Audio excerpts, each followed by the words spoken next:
Renacimiento y personalidad.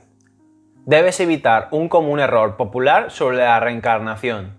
La idea popular es que Titus Balbus renace como John Smith, un hombre con la misma personalidad, carácter, talentos que tuvo en su vida anterior, con la sola diferencia de que viste americana y pantalones en lugar de toga y habla inglés barrio bajero en lugar de latín vulgar. Este no es el caso. ¿Cuál sería la utilidad terrestre de repetir la misma personalidad o carácter 1.000.000 de veces desde el principio del tiempo hasta su fin? El alma nace para adquirir experiencia, para crecer, para evolucionar hasta que es capaz de traer el divino a la materia. Es el ser central el que se encarna, no la personalidad exterior. La personalidad es simplemente un molde que aquel crea para sus formas de experiencia en una vida concreta. En otro nacimiento creará para sí mismo una personalidad diferente, diferentes capacidades, una vida y curso vital diferentes. Suponiendo que Virgilio nazca de nuevo, podría dedicarse a la poesía en una o dos vidas más, pero ciertamente no escribiría una épica, sino más bien, acaso, finos pero elegantes y hermosos poemas líricos como los que quiso escribir, pero sin éxito, en Roma. En otro nacimiento probablemente no será un poeta en absoluto, sino un filósofo y un yogi que busque alcanzar y expresar la más alta de las verdades, porque también esta fue una tendencia irrealizada de su conciencia en esa vida. Quizás anteriormente había sido un guerrero o gobernante cuyas gestas fueran semejantes a las de Eneas o Augusto que él cantó, y etc. Aquí o allá el ser central desarrolla un nuevo carácter, una nueva personalidad, crece, se desarrolla, pasa por todas las clases de experiencia terrestre. A medida que el ser evolutivo progresa más y se vuelve más rico y más complejo, podría decirse que acumula sus personalidades. En ocasiones, estas se mantienen detrás de los elementos activos, proyectando cierto colorido, cierto rasgo, cierta capacidad aquí y allá. O bien están en una posición frontal y se da una personalidad múltiple, un carácter plurifacético o una capacidad plurifacética que puede parecer, a veces, universal. Pero si se logra hacer emerger plenamente una personalidad anterior, una capacidad anterior, no será para repetir lo que fue ya realizado, sino para darle nuevas formas y figuras y para fundirla en una nueva armonía del ser, que no supondrá una reproducción de lo que ya fue en el pasado. Así, no debes esperar ser lo que el poeta y el guerrero fueron. Algo de sus características externas puede reaparecer, pero desde luego muy cambiado y refundido en una nueva combinación. Las energías serán guiadas en una nueva dirección para hacer lo que no fue hecho anteriormente. Otra cosa, no es la personalidad, el carácter, lo que es de primera importancia en el renacimiento. Es el ser psíquico, que está tras la evolución de la naturaleza y evoluciona con ella. El ser psíquico, cuando parte del cuerpo desprendiéndose incluso del mental y el vital en su camino hacia su lugar de descanso, lleva consigo el corazón de sus experiencias, no los eventos físicos, no los movimientos vitales, no las construcciones mentales, no las capacidades o caracteres, sino algo esencial que ha absorbido de ellos, algo que podría definirse como el elemento divino por razón del cual ha existido el resto. Esta es la razón por la que usualmente no hay recuerdo de los eventos y circunstancias exteriores de las vidas pasadas. Para que este recuerdo se dé, debe existir un fuerte desarrollo en el sentido de una ininterrumpida continuidad de la mente, el vital, incluso el físico sutil, porque, aunque todo persiste como una especie de recuerdo semilla, no emerge ordinariamente. Lo que era el elemento divino en la magnanimidad del guerrero, lo que se expresó a sí mismo en su lealtad, en su nobleza, en su intenso coraje, lo que era el elemento divino tras la armoniosa mentalidad y generosa vitalidad del poeta y se expresó en ellas, eso es lo que perdura y puede hallar una nueva expresión en una nueva armonía de carácter. O, si la vida se vuelve hacia el divino, puede ser incorporado como un poder para la realización o para la obra que debe hacerse para el divino. El enigma de este mundo. No puede negarse, de hecho ninguna experiencia espiritual negará, que este mundo no sea ni ideal ni satisfactorio, que esté fuertemente marcado por el sello de la imperfección, el sufrimiento y el mal. Esta percepción es, en cierto modo, el punto de partida del impulso espiritual.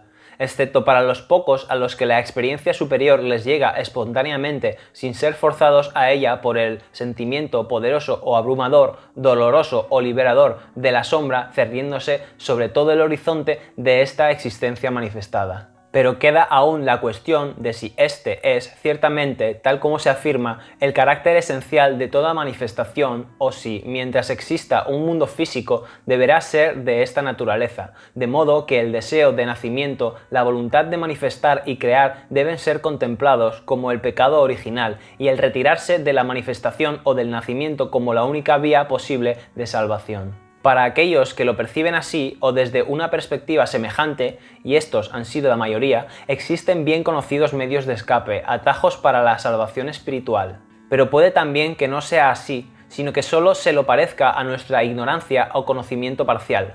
Podría ser que la imperfección, el mal, el sufrimiento fuese una circunstancia dominante o un pasaje doloroso, pero no la condición misma de la manifestación, no la esencia misma del nacimiento en la naturaleza. Y, si es así, la sabiduría más elevada no consistiría en escapar, sino en el impulso a la victoria aquí mismo, en aceptar una colaboración con la voluntad que existe tras el mundo, en un descubrimiento de la puerta espiritual a la percepción, que sería al mismo tiempo una apertura a todo el descenso de la luz, el conocimiento, el poder y la beatitud divinas. Toda experiencia espiritual afirma que existe un permanente por encima de la transitoriedad de este mundo manifiesto y de esta limitada consciencia entre cuyos estrechos límites nos movemos a tientas y luchamos, y que sus características son infinitud, autoexistencia, libertad, luz absoluta, absoluta beatitud. ¿Existe pues un abismo entre lo que está más allá y lo que está aquí? ¿Son dos opuestos perpetuos y solo dejando atrás esta aventura en el tiempo y saltando más allá del abismo puede el hombre alcanzar lo eterno? Esto es lo que parece estar al final de una línea de experiencia que ha sido seguida hasta su rigurosa conclusión por el budismo, y de un modo algo menos riguroso por un tipo de espiritualidad monista que admite cierta conexión del mundo con el divino, pero que aún los opone en última instancia como verdad e ilusión. Pero existe también esta otra, indudable experiencia de que el divino está aquí en toda cosa, tanto como por encima y por detrás de todo, que todo está en eso y es eso cuando retornamos de su apariencia a su realidad.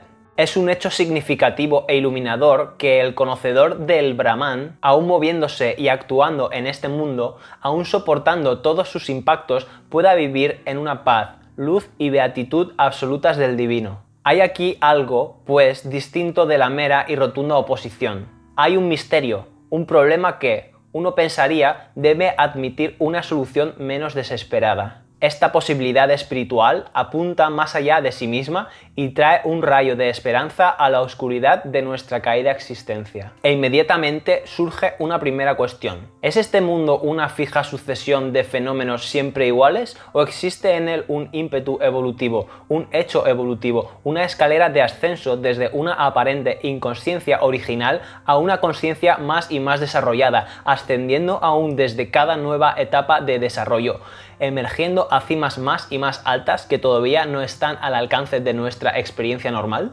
Todo parece sugerir que tal progresión es un hecho, que la evolución es espiritual y no meramente física. Aquí también existe una línea justificante de experiencia espiritual por la que descubrimos que el inconsciente del que surge todo es solo aparente, porque en él existe una consciencia involucionada con inagotables posibilidades, una consciencia no limitada sino cósmica e infinita, un divino oculto y aprisionado en sí mismo, apresado en la materia, pero con toda la potencialidad contenida en sus secretas profundidades.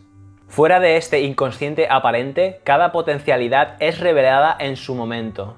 Primero, la materia organizada que oculta al espíritu en ella. Luego, la vida que emerge en la planta y se asocia en el animal con una mente en desarrollo. Después, la mente misma, evolucionada y organizada en el hombre. Esta evolución, esta progresión espiritual, ¿se detiene aquí, en el imperfecto ser mental llamado hombre? ¿Es su secreto simplemente una sucesión de renacimiento cuyo solo propósito o salida es llegar con esfuerzo al punto en que comprende su propia futilidad, renuncia a sí mismo y se sumerge en una existencia original e inmanifestada o en una no existencia? Existe al menos la posibilidad, y en cierto punto esta se transforma en certidumbre, de que hay una consciencia muy superior a lo que llamamos mente, y que ascendiendo la escalera hasta alturas aún mayores podemos encontrar un punto en el que cesa el dominio de la inconsciencia material, de la ignorancia vital y mental. Entonces puede manifestarse un principio de consciencia que libera, no parcial o imperfectamente, sino radical y totalmente a este divino aprisionado. Desde esta perspectiva, cada etapa de la evolución aparece como causada por el descenso de un poder de consciencia cada vez más alto que eleva el nivel terrestre y crea un nuevo estrato. Pero el poder más alto tiene que descender aún, y será su descenso lo que resolverá el enigma de esta existencia terrestre. Y no solo el alma hallará su salvación, sino también la naturaleza misma.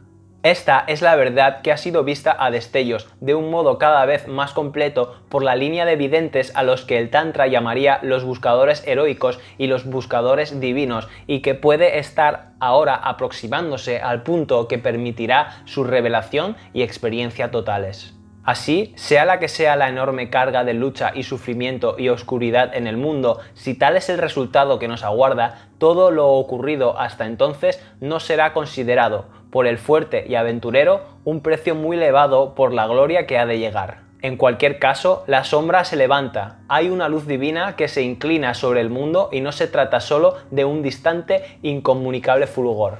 Es verdad que aún queda el problema de por qué ha sido necesario todo esto, estos toscos comienzos, este largo y tormentoso camino. ¿Por qué debió exigirse un precio tan pesado y tedioso? ¿Por qué debieron existir el mal y el sufrimiento? Porque si uno contempla el cómo, la causa efectiva de la caída en la ignorancia y no el por qué, constata que todas las experiencias espirituales están de acuerdo en substancia.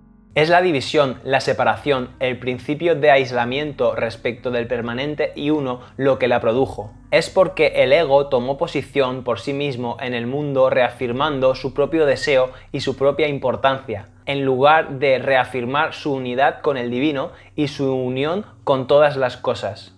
Es porque, en lugar de dejar que la fuerza, sabiduría, luz única y suprema determinase la armonía de todas las fuerzas, se permitió que cada idea, fuerza, forma de las cosas se desarrollase tanto como pudiera en la masa de infinitas posibilidades por medio de su voluntad separada e, inevitablemente, al final, por medio del conflicto con las demás. La división, el ego, la consciencia imperfecta, los titubeos y luchas de una independiente reafirmación de sí mismo son la causa efectiva del sufrimiento y de la ignorancia en este mundo. Una vez que las consciencias se separaron de la consciencia única, cayeron inevitablemente en la ignorancia, y la última consecuencia de la ignorancia fue la inconsciencia. Desde un sombrío, inmenso inconsciente surge este mundo material y, en él, se eleva un alma que por la evolución se abre camino hacia la consciencia, atraída por la luz oculta, y asciende, aunque ciega todavía, hacia la perdida divinidad de la que proviene. Pero, ¿por qué tuvo que ocurrir todo esto al fin y al cabo? Debería eliminarse desde el principio un modo común de plantear esta cuestión y de responder a ella. El modo humano y su rebelión, su reprobación ética, su protesta emocional. Porque no es, como algunas religiones suponen, una deidad supracósmica, arbitraria, personal, no afectada en lo más mínimo por esta caída, la que ha impuesto el mal y el sufrimiento a las criaturas hechas caprichosamente por su fiat. El divino que conocemos es un ser infinito, y es en su infinita manifestación donde han acontecido estas cosas. Es el divino mismo que está aquí, detrás de nosotros, saturando la manifestación, sosteniendo el mundo con su unidad. Es el divino que está en nosotros, soportando él mismo la carga de la caída y su oscura consecuencia. Si está en las alturas, en su luz, bienaventuranza y paz perfectas eternamente, también está aquí. Su luz, su bienaventuranza, su paz están secretamente aquí sosteniéndolo todo. En nosotros mismos hay un espíritu, una presencia central mayor que la serie de personalidades de superficie que, al igual que el supremo divino mismo, no está sometida al destino que aquellas aportan. Si hallamos al divino en nosotros, si nos reconocemos como este espíritu que es de una sola esencia y ser con el divino, esta es nuestra puerta de salvación. y en ella podemos permanecer luminosos, bienaventurados y libres aún en medio de las desarmonías de este mundo. Tal es el antiguo testimonio de la experiencia espiritual. Pero aún, ¿cuál es el propósito y origen de la desarmonía? ¿Por qué se produjo esta división, este ego, este mundo de dolorosa evolución? ¿Por qué el mal y el sufrimiento deben hacer intrusión en el bien, la bienaventuranza y la paz divinas? Es difícil responder a la inteligencia humana en su propio nivel, porque la conciencia a la cual pertenece el origen de este fenómeno y en la que se halla, por así decirlo, automáticamente justificado en un conocimiento supraintelectual, es una inteligencia cósmica y no una inteligencia humana e individual. Ve en espacios más vastos, posee otra visión y cognición, otros términos de conciencia distintos de la razón y el sentimiento humanos. A la mente humana uno podía responderle que, mientras en sí mismo el infinito puede estar libre de esas perturbaciones, una vez que la manifestación comenzó, empezaron también las infinitas posibilidades, y entre las infinitas posibilidades a las que la manifestación universal tiene por función dar lugar, una de ellas fue evidentemente la negación, la aparente negación efectiva, con todas sus consecuencias, del poder, la luz, la paz, la bienaventuranza. Si se pregunta por qué, además de posible, aquella debió ser aceptada, la respuesta más próxima a la verdad cósmica que la inteligencia humana puede concebir es que en las relaciones o en la transición del divino en su unidad al divino, en su multiplicidad, esta ominosa posibilidad se hizo, en cierto punto, inevitable. Porque, una vez aparecida, adquiere para el alma en descenso a la manifestación evolutiva una atracción irresistible que crea la inevitabilidad. Una atracción que en términos humanos al nivel terrestre puede ser interpretada como la llamada de lo desconocido, el gozo del peligro y la dificultad y la aventura, la voluntad de intentar lo imposible, de experimentar lo incalculable, la voluntad de crear lo nuevo y lo increado con el propio ser y vida como materiales. La fascinación de las contradicciones y de su difícil armonización. Son estas, traducidas a otra conciencia, a una conciencia suprafísica, suprahumana, más alta y más vastas que la mental, las que constituyen la tentación que condujo a la caída. Porque para el ser original de luz al filo del descenso, lo único desconocido eran las profundidades del abismo, las posibilidades del divino en la ignorancia y la inconsciencia.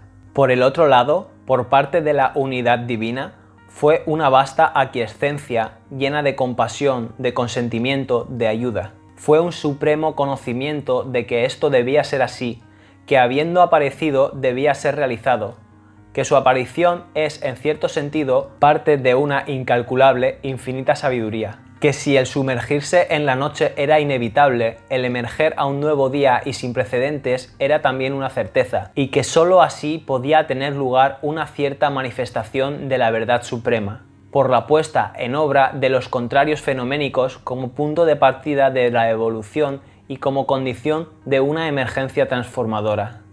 Esta aquiescencia comprendía también la voluntad del gran sacrificio, el descenso del divino mismo a la inconsciencia para tomar sobre sí la carga de la ignorancia y sus consecuencias, para intervenir como el avatar y el vibhuti, marchando entre el doble signo de la cruz y la victoria hacia la culminación y la salvación.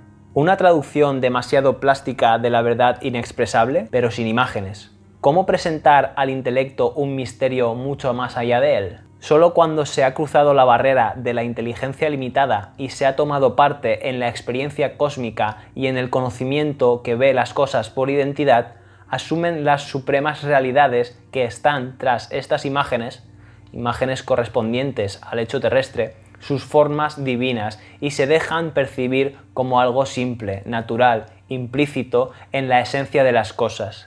Solo penetrando en una conciencia mayor puede uno captar la inevitabilidad de la creación y su propósito. Cierto, esto es solo la verdad de la manifestación tal como se presenta a la conciencia cuando ésta se halla en la frontera entre la eternidad y el descenso al tiempo, allí donde es determinada la relación entre el uno y el múltiple en la evolución, una zona donde todo lo que ha de ser está implícito pero aún no en acción. Sin embargo, la conciencia liberada puede ascender aún más alto, a una región donde el problema ya no existe y desde ahí contemplarlo a la luz de una suprema identidad donde todo está predeterminado en la verdad automática, espontánea de las cosas, donde todo se haya justificado para una conciencia y sabiduría absolutas y un deleite absoluto que está detrás de la creación y de la no creación, y donde la afirmación y la negación son vistas con los ojos de la inefable realidad que las salva y las reconcilia. Pero este conocimiento no le puede ser comunicado a la mente humana. Su lenguaje de luz es demasiado indescifrable, la luz misma demasiado brillante como para que una conciencia acostumbrada a la presión y la oscuridad del enigma cósmico atrapada en él pueda comprender la clave o alcanzar su secreto. En cualquier caso, solo cuando nos elevamos en espíritu más allá de la zona de oscuridad y conflicto, penetramos en la plena significación del misterio y el alma se libera de su enigma. Ascender hasta esa cima de liberación es el verdadero camino de salida y el único medio de conocimiento indubitable. Pero esta liberación y trascendencia no impone necesariamente la desaparición, una pura disolución más allá de la manifestación. Al contrario, puede preparar una puesta en acción del conocimiento supremo y una intensidad de poder capaz de transformar el mundo y de guiar el impulso evolutivo a su culminación. Es un ascenso del que ya no hay más caída, sino un alado descenso de luz, fuerza y ananda. Es lo inherente a la fuerza de ser lo que se manifiesta como devenir. Pero lo que la manifestación puede ser, sus términos, su equilibrio de energías, la organización de sus principios, depende de la consciencia que actúa en la fuerza creativa, del poder de consciencia que el ser libera de sí mismo para la manifestación. Está en la naturaleza del ser la capacidad de graduar y variar sus poderes de consciencia y de determinar, de acuerdo con el grado y variación, su mundo o el nivel y el alcance de su revelación.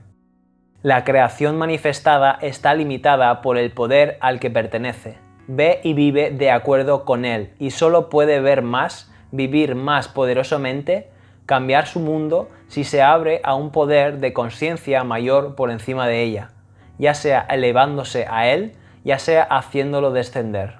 Esto es lo que está ocurriendo en la evolución de conciencia en nuestro mundo, un mundo de materia inanimada que, bajo la presión de esta necesidad, genera un poder de vida, un poder de mente que le aporta nuevas formas de creación y que todavía se esfuerza en producir, en hacer descender a él un poder supramental. Es además una operación de fuerza creativa que se mueve entre dos polos de conciencia. A un lado hay una conciencia secreta, interior y superior, que contiene en sí todas las potencialidades de luz, de paz, de poder y bienaventuranza, ahí eternamente manifestadas, aquí aguardando ser materializadas. Al otro lado, una conciencia exterior e inferior que surge del opuesto aparente, es decir, de la inconsciencia, la inercia, el esfuerzo ciego, la posibilidad de sufrir y que crece al recibir en sí misma poderes más y más altos que la obligan siempre a recrear su manifestación de acuerdo con términos más vastos. Y cada una de estas nuevas creaciones saca a la luz algo de su potencialidad interior,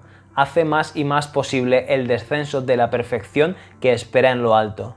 Mientras la personalidad exterior que llamamos nosotros mismos está centrada en los poderes inferiores de conciencia, el enigma de su propia existencia, su objetivo y su necesidad es para ella un misterio insoluble. Si algo de la verdad alcanza al hombre mental exterior, este lo comprende imperfectamente y quizás lo malinterpreta, lo usa y lo vive mal. Su verdadero bastón de viaje está hecho más de un fuego de fe que de una luz de conocimiento cierta e indudable. Solo elevándose a una conciencia superior más allá de la línea mental y por ello mismo ahora supraconsciente para él, puede emerger de su incapacidad y de su ignorancia. Su liberación e iluminación plenas tendrá lugar cuando cruce la línea hacia la luz de una nueva existencia supraconsciente. Esta es la trascendencia que fue el objeto de aspiración de los místicos y los buscadores espirituales. Pero esto en sí mismo